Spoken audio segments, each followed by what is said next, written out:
Hi, guys, and welcome to another episode of Tips from the MSP 501 survey based on questions that we've been getting, which is a title I just made up and is really long, so I'm gonna have to work on that one.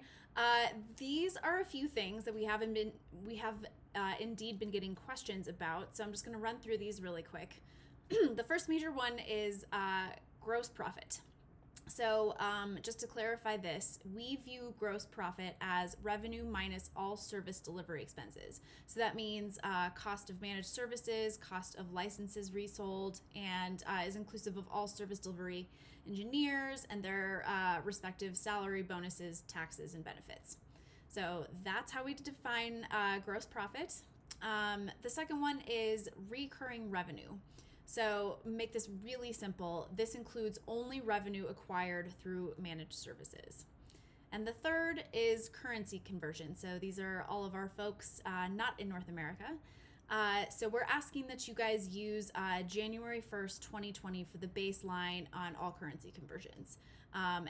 This actually does not include things that you don't contract. So just keep that in mind. So those are the three major ones. Again, these are based on questions that we've been getting. Feel free to shoot a note to the msp501@informa.com address, and we will happily answer any more that you have. Reminder, applications are due May 24th, which is coming up in a little over a month, so be sure to get those in. Thanks, guys, and we'll see you next time.